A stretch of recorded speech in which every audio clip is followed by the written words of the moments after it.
Hello, नमस्कार मंडळी. मी इंदुबाई काळेच चॅनलमध्ये तुमचं खूप खूप स्वागत आहे. हे बघा, आज मी आंब्याचं पारंपरिक जुन्या पद्धतीने घरी आपल्या महागाल्या वाडवडील जसं बनवत होते आपले आई, आजी, सासूबाई जे आपले बनवत होते ना, त्या पद्धतीनेच मी आज जसं लोणचं बनवणार आहे. हे बघा, हे 2 किलो कैऱ्या आणले. 2 किलो कैऱ्या ना आणून स्वच्छ चांगलं त्याला धुवून घेतले. मी कसं मार्केटमधून तोडून आणले ते, म्हणून इथं धुवून घेतले स्वच्छ 5-7 पाण्यानं. हे बघा, बघू शकता, फणस पण आणले, तसंच बाजारात गेलते, पालक पण आणले, सगळं घेऊन आले मी व्यवस्थित.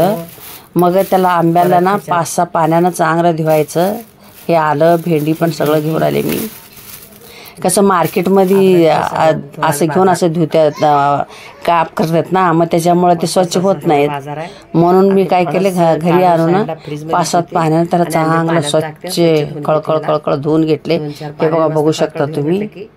असं मस्त ह्या पद्धतीनं धुवून घ्यायचं, तरच आपला आंबाचं लोणचं खराब होत नाही, काय नाही, चांगलं राहतं. वर्ष का 2-2 वर्ष ह्या लोणच्याला अशा काहीच होत नाही. चांगलं स्वच्छ धुवून घेतलं म्हणजे. हे बघा, स्वच्छ धुवून घेणं मी असं माझ्याकडे भाकरीची दुर्डी आहे, टोपलं त्याच्यामध्ये काढून घेतले बुट्टीमध्ये. तुमच्याकडे जे बी अवेलेबल असेल, तुम्ही चाळणी म्हणा, पण वाटाची चाळणी म्हणा किंवा पोह्याची चाळणी, जे तुमच्याकडे असेल अवेलेबल त्याच्यामध्ये तुम्ही काढून घेऊ शकता. आणि सगळं ह्याच्यामध्ये गाठलं ना, सगळं पाणी ते म्हणा, ते पाणी सगळं नितळून गेलं पाहिजे. पाणी अजिबात राहिलं नाही पाहिजे. पाणी असलं ना, खार कसं नासून जाते. खार म्हणा किंवा लोणचं म्हणा, आम्ही आता गावाकडच्या भाषेत म्हणा असं तर खार म्हणत होतो आमची सासूबाई, आमची आजी. त्याच्यामुळं मला पण खार म्हणायची सवय, मी पण खार म्हणते, बघू शकता तुम्ही. मग असं स्वच्छ धुवून ह्या टोपल्यामध्ये गाळून घेतले मी. पाणी गाळून घेऊन सुकून घेतलं. सुकून घेऊन हे बघा, बघू शकता तुम्ही. असं ह्या पद्धतीने एका परातीत मी काढून घेतले. त्याच्यातलं सगळं वाळल्याच्या नंतर काढून घेऊन काय त्याला आपण हळद मीठ लावून घ्यायचं. तुम्ही बघू शकता, हळद मीठ जरा असं लावलं ना, मग ते आपले फोडी खराब होत नाहीत. फोडी आंब्याच्या कापलेले काप जे आहेत ना, फोडी खराब होत नाहीत, त्याला काळे पडत नाहीत. त्याच्यामुळं ना मग हळद आणि मीठ लावून घ्यायचं सुकल्यावर वरती. मग सुकल्यावर ते हळद मीठ लावून घेतलं ना, ते खराब नाही होतं, चांगली राहते व्यवस्थित. त्याच्यामुळं तसं लावून घेऊन हे बघा, असं ह्या पद्धतीनं सगळं मिक्स करून घ्यायचं. सगळं मिक्स केलं ना, त्याला नावाला एकाला एक फोडीला हळद मीठ लागलं पाहिजे. हे हळद मीठ पण लावून घ्यायचं. आणि हळद मीठ लावून घेऊन ना, परत त्याला आपण पाणी गाळायला ठेवायचं एका चाळणीमध्ये किंवा आणि टोपल्यामध्ये बुट्टीमध्ये ठेवायचं. मी बघू शकता, एक मध्ये आलेलं नरम झालेली फोडसुद्धा मी काढून घेतले. तसली अजिबात फोडी ठेवायची नाही. ती फोडी ठेवल्यावर कसं हे होतं, आपलं खार नाचतं. त्याच्यामुळं ते त्याचं नाही ठेवायचं. मग साईडला जे बी हाताला येईल ते आपल्याला दिसेल ते नजरला, मऊ म्हणा पिवळं झालेलं म्हणा, ते काढून टाकायचं. काढून टाकून त्याला हळद मीठ लावून सुकवायला घालायचं. ते जर सुकजेपर्यंत 1-2 तास त्याला सुकवायला ठेवायचं. मग त्याला सुकवायला ठेवून पाणी गाळायला सुकवायला ठेवून हे बघा, असं ह्या पद्धतीनं आता मी मोहरी भाजून घेते. तुमच्या आंब्याच्या अनुसार तुम्ही काढून भाजून घेऊ शकता. माझे 2 किलो आंबे होते, म्हणून मी त्या वाटीने 1-1.5 वाटी घेतला. अंदाजे म्हणाल तर 100-200 ग्राम, पाव किलो पण नाही, 200 ग्राम मोहरी आहे मी घेतले. चांगलं त्याला गरम होऊ द्यायचं, फक्त त्याला जास्त भाजू द्यायचं नाही. तडतड उडू द्यायचं नाही, भाजू द्यायचं नाही, का नाही, फक्त गरम करून घ्यायचं. आणि मी कसं, लोक काय पण घालतात, मी तसं काही घालत नाही, काही नाही. मी फक्त मेथ्या आणि मोहरीची भाजून घेतले. त्याच्यामुळं ना खार आपल्या वर्षभर अशाला अशी कोरडी राहते व खाराला काही सुद्धा होत नाही.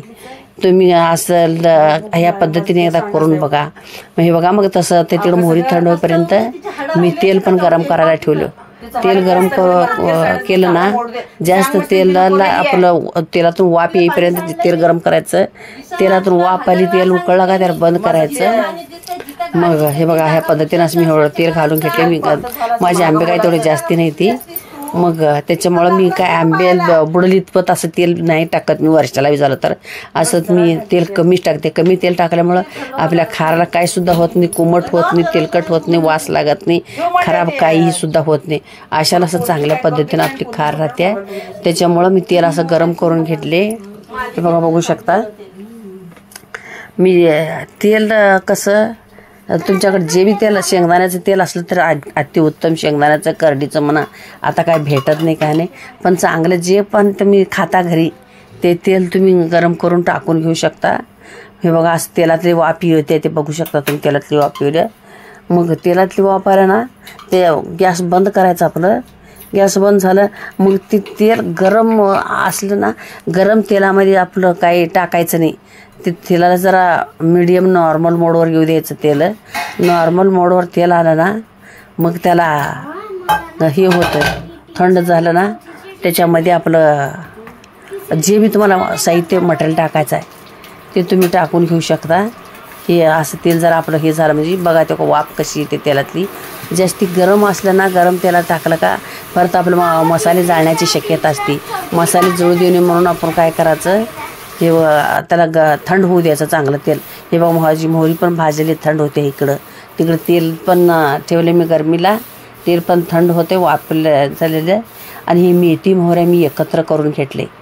मेथी मोहऱ्या असे एकत्र करून घेऊन मग मी मिक्सरला बारीक करून घेते. हे बघा बघू शकता तुम्ही. आता आपलं तेल जरा नॉर्मल मोडवर आलं म्हणून मग मी हिंग टाकून घेतले तेलामध्ये. असं अगोदर तेलात हिंग टाकायचं. हे बघू शकता तुम्ही. असं हिंग टाकले ना तेलामध्ये जास्ती गरम तेलात तर हे होऊन जातं ते करपून जातं त्याच्यामुळे जास्ती तेल टाकायचं नाही. मग मी आता मिरे टाकले आणि बघा लवंग पण टाकून घेते. असं तेलामध्येच टाकायचं कोरडे ठेवायचं नाही तेलामध्येच टाकायचं. त्याला तेलामध्ये टाकलं ना त्याला जर गरम तेलामध्ये कोमट तेल असताना त्याच्यामध्ये टाकलं का त्याची चव सगळी त्याच्यामध्ये उतरते. त्याचा अर्क त्याचा स्वाद सगळं त्याच्यामध्ये उतरते. त्याच्यामुळं आपली खारी एकच नंबर लागते भारी खायला चांगली असते. मग हे बघा लसूण पण मी आता ते तेलातच टाकून घेतले. सगळं आपलं कसं जे मसाल्याचं साहित्य त्याला लागतं त्याच्यामुळं ना मग ते हे करून घ्यायचं नाही साईडला. हे बघा आता माझी फोडी पण ते पण सुकलेली फोडी पण मी एकात मोठ्या ताटात काढून घेतले परातीमध्ये. अगोदरच कसं आपल्याला हळद मीठ लावलेलं होतं त्याच्यामुळं आता मी मीठ कमीच लावले. हे आता मी अगोदर बारीक मीठ लावून ठेवले होते हळद मीठ. हे आता खडे मीठ आहे खडे मीठ टाकून घेते मी. खडे मीठ आणि हळद टाकून घेते. हे आता हे बघा बारीक केलेली ही मोहरी पण आहे माझी दळलेली मिक्सरला बारीक करून घेतले मी. तुम्ही जात्या असलं तर जात्याकडे सुद्धा बारीक करून घेऊ शकता किंवा तुम्हाला इथे रेडीमेड डाळ मिळते ती सुद्धा आणून मोहरीची डाळ तुम्ही घातलं तर चालते. माझ्याकडं मी कसं घरच्या घरीच दळते मी मोहरीची आणि मिक्सरला दळूनच मी असं घालते. याच्यावर घालत नसते मी. तुम्हाला जसं सोपं पडतं तुम्ही तसं करून घेऊ शकता. पण असं ह्या पद्धतीने करायचं. मी बाकी इतर मसाले कुठलेसुद्धा वापरत नाही त्याच्यामुळं माझ्या खाराला बिलकुल काही होत नाही. अशाला अशी कोरडी खार राहते. ही बघू शकता तुम्ही किती मोकळी खार झाली आहे. हे लोणचं झालं आहे. या लोणच्यात काही मिरची टाकत नाही दुसरे कुठले मसाले टाकत नाही. सोप बडीशोप जिरे असलं काहीसुद्धा टाकत नाही. फक्त आपलं हळद आणि मीठ लावले आणि मोहरी मेथी टाकते मी. काहीसुद्धा टाकून घेत नाही. बघा मिक्स करून मस्त आपलं झालं असं व्यवस्थित मिक्स केले. आणि आता भरताना ना काय करायचं हे बघा काचाची भरणीतच भरायचं. तुम्ही दुसरी इतर कुठली प्लॅस्टिकची म्हणा कसली अगर जर्मनची तर काय जर्मनच्या ॲल्युमिनियमच्या भरायचा सवालच येत नाही. त्याच्यामुळं त्याला येजू पडते त्यासाठी ते घालायचं नाही. मग हे असे काचाची भरणी किंवा चिनी मातीची भरणी घालायचं. मी तर काय करायची गावाकडं आमची सासूबाई काय करायची मातीचे जे भांडे राहतात ना मातीच्या भांड्यातच घालायची. जे बी जर पाणी बिणी असलं त्याचं मॉइश्चर पर मातीचं भांडं शोषून घेतं. ते आपली खार नासू देत नाही. खार कोरडी राहायला मदत करते म्हणून माझी सासूबाई ना हिच्या मातीच्याच भांड्यात घालायची. मग आता काय मातीचे भांडे भेटत नाही ती मग मी त्याच्यामुळं ना मी ह्याच्यातच घालते. काचेच्या भरणीत घालते किंवा चिनी मातीची काचेची दोन्ही भरण्या आहेत माझ्याकडं मी त्या भरण्यात घालते. असं ह्या पद्धतीनं बघू शकता तुम्ही असं घालायचं. हे बघा आता ते घालून मी वरून मी असं मीठ टाकून घेते. हे वरून मीठ हे असं सगळं साईडनं मीठ टाकून घेऊन मग मिठाला त्याला हे करायचं.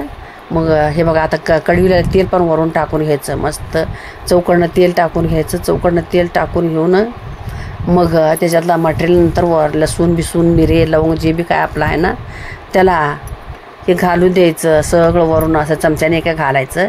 चमच्यानं घालून आणि मध्ये हिंग घालताना ती हे झाकण लावताना काय करायचं हिंगाचे जे आपले फोडी आहेत ना ते घालायचं. मग ते हे करून त्याच्यावरती झाकण लावायचं. हे बघू शकता सगळं मी मध्ये घातल्याचं ह्या पद्धतीनं. हे बघा सगळं त्याच्यातलं काय सुद्धा ठेवायचं नाही. आपलं मटेरियल सगळं घालायचं. मग सगळं घातल्याच्या नंतर कसं होते आपलं मसाल्याला बी आपल्या लोणच्याला चव येते भारी. आणि आपलं लोणचं वर्ष 2 वर्ष टिकायला मदत होते. काय सुद्धा होत नाही. इतकं भारी असं सुंदर असं आपलं लोणचं होते चवीला.